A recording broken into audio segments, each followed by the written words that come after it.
किसी गांव में दो दोस्त रहते थे, रामू और श्यामू। रामू बेहद शरीफ और ईमानदार था, जबकि श्यामू बहुत चालाक और स्वार्थी था।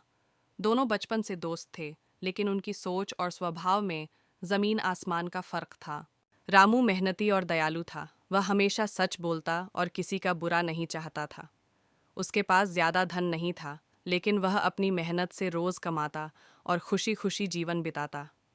गांव के लोग उसकी ईमानदारी की बहुत इज्जत करते थे। श्यामू के दिमाग में हमेशा कोई न कोई चालाकी चलती रहती थी। वह बिना मेहनत के अमीर बनना चाहता था और दूसरों को धोखा देकर फायदा उठाने में माहिर था। गांव के लोग उससे सतर्क रहते थे, लेकिन फिर भी कभी कभी उसकी बातों में आकर ठगा जाते थे।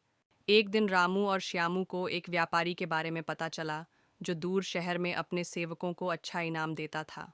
दोनों ने तय किया कि वे शहर जाकर मेहनत करेंगे और अच्छा पैसा कमाएंगे। रास्ते में उन्हें एक पुराना सोने का सिक्का मिला। रामू बोला, हम दोनों ने इसे साथ पाया है, इसलिए इसे भी बराबर बांट लेना चाहिए। लेकिन श्यामू की चालाकी जाग गई। उसने झट से कहा, अरे दोस्त, यह सिक्का बहुत पुराना है, शायद इसे राजा के पास जमा करवाना पड़ेगा। क्यों ना हम इसे फिलहाल मेरे पास रख लें और बाद में देखेंगे। रामू को कोई शक नहीं था, इसलिए उसने हाँ कर दी। लेकिन श्यामू ने मन ही मन ठान लिया था कि वह सिक्का अपने पास ही रखेगा। शहर पहुंचने पर दोनों ने एक व्यापारी के यहाँ नौकरी कर ली।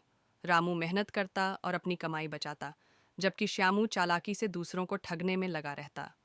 वह व्यापारी से झूठ बोलकर ज्यादा मजदूरी लेने की कोशिश करता, लेकिन उसकी चोरी एक दिन पकड़ी गई और उसे नौकरी से निकाल दिया गया।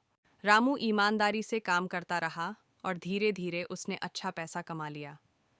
जब वह गांव लौटने की तैयारी करने लगा, तो श्यामू को उसकी कमाई देखकर जलन हुई। श्यामू ने एक और चाल चली। उसने गांव के लोगों से कहा, रामू ने मेरा सोने का सिक्का चुरा लिया और अब अमीर बनकर लौट रहा है। गांव के लोग भड़क गए और रामू से पूछताछ करने लगे। रामू ने शांत स्वर में कहा, मैंने कभी किसी का कुछ नहीं लिया।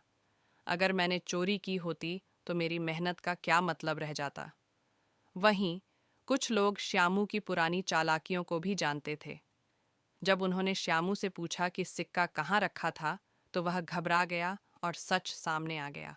गांव वालों ने श्यामू को सबक सिखाया और उसे समाज में इज्जत कमाने के लिए मेहनत करने की सीख दी। रामू की ईमानदारी की सबने सराहना की और वह खुशी खुशी अपनी मेहनत की कमाई के साथ रहने लगा। कहानी की सीख ईमानदारी की हमेशा जीत होती है।